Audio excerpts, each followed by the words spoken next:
পুরুষ মানুষ যদি বাসায় না থাকে তাহলে কিন্তু মহিলাদের একা একা রান্না করতে ইচ্ছা করে না, আর কোনো নাস্তা টাস্তাও বানিয়ে খেতে ইচ্ছা করে না। যেহেতু আমি একা থাকি তখন আর কিছুই মন চায় না করতে। আর আপনাদের ভাইয়া যদি বাসায় থাকে তাহলে তো সকাল বিকাল দুপুর 3 বেলা রান্না করতে করতে আমার রান্নাঘরেই সময় চলে যায়। আর এগুলো করতে করতে দেখা গেল সারাদিন একটু ঘুমানোর সময় পাই না। তো দেখা গেল যে এই সকালবেলা উঠেই বলে কিছু একটা বানিয়ে দাও। যেহেতু পুরুষ মানুষ বাসায় থাকে তার আবদার না রেখেও পারি না, কারণ তার তো খেতে ইচ্ছা করে, আর আমারও কিন্তু বেশ ভালো লাগে তাকে কিছু বানিয়ে খাওয়াতে। আমি কখনোই এটা করি না যে তোমাকে খাওয়াতে পারবো না, সে এনে দিলেই আমি ছটপট কিছু বানিয়ে দেওয়ার চেষ্টা করি তার পছন্দ মতো। তো আজকে বললো যে ব্রেড স্যান্ডউইচ খাবে, মানে এই ডিম দিয়ে হচ্ছে ভিজিয়ে ভিজিয়ে, তো এটা সে অনেক পছন্দ করে। তো আমিও ছটপট, সেহেতু ঝামেলা কম, তো বানিয়ে দিলাম। আর মাঝখানে একটু আলু ভর্তাও দিলাম, যেহেতু সে স্পাইসি পছন্দ করে তো এর জন্য ঝাল ঝাল করে দিলাম। আর সাথে একটু চিনিও দিলাম, মানে একটু হালকা ঝালও থাকবে, হালকা একটু মিষ্টি ভাবও লাগবে, এটা এভাবেই খায়। তো অনেকেই হয়তো এটা পারেন, তো এই জন্য আলাদা করে বলার কিছুই না, এভাবে করে বানিয়ে দিলাম। তো এখন হচ্ছে জামাইয়ের জন্য নিয়ে গেলাম, সে দেখে তো মহাখুশি, সে এখন খাবে।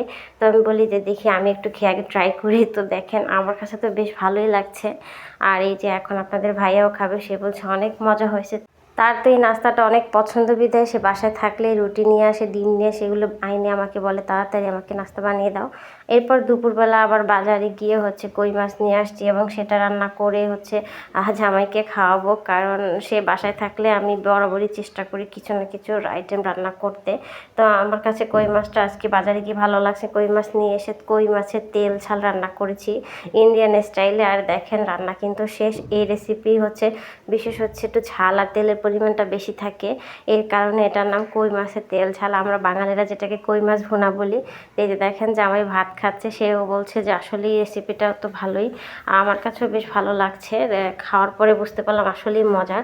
এরপরে আবার দেখেন দুপুরে খাওয়া দাওয়া শেষ করে একটু রেস্ট করলাম, ঘুমিয়ে উঠে দেখি বিকালবেলা আবার বলতেছে দেখো ক্ষুধা লাগছে। বাসায় বসে থাকলে কিন্তু একটু বেশি ক্ষুধা লাগে, এর জন্য সে আবার বাইরে গিয়ে হচ্ছে বলতেছে সেমাই খাবো, দুধ নিয়ে আসছে, ডিম নিয়ে আসছে, ডিম পোস্ট করে দিলাম। আর আমার জামাইয়ের কিন্তু ডিম অমলেটটা অনেক পছন্দ। এরপর হচ্ছে সেমাইয়ের জন্য এদিকে দুধের মধ্যে একটু মশলা দিয়ে তারপর আমি জাল করে নেব। আর এইদিকে হচ্ছে আবার চানাচুর নিয়েছি, 2 রকমের চানাচুরটা চিকন একটা মোটা। আর এই মোটা চানাচুরের মধ্যে বড় বড় দানাগুলো আমার খেতে বেশ ভালো লাগে, এগুলো আমি আগে খেয়ে নিই বাচ্চাদের মতো। এরপর দুধ জাল করে নিচ্ছি, আর এখানে 2 প্যাকেট গুঁড়া দুধ প্যাকেটও দিলাম, যাতে করে দুধটা হচ্ছে একটু ঘন হয়, আর সেমাইটা খেতেও ভালো লাগবে। তো 2 প্যাকেট গুঁড়ো দুধের প্যাকেট দিয়ে আমি আবার জাল করে নিচ্ছি। আর এখন জাল হয়ে গেলে চুলা থেকে নামে একটু ঠান্ডা করে নেব। এরই ফাঁকে হচ্ছে মুড়ি বানানোটাও আপনাদের ভাইয়া করে নিয়েছে, তো এখানে মুড়ি বানিয়ে একটু ঝাল ঝাল করে খাচ্ছি। তো বরাবর কিন্তু বেশ অনেক সময় হচ্ছে মুড়ি মাখাটাই খাই বেশি সন্ধ্যার দিকে, খুবই যেহেতু ঝটপট। আর সে বাসায় থাকলে হচ্ছে নানা রকম আইটেমও চেষ্টা করে সে নিয়ে আসে।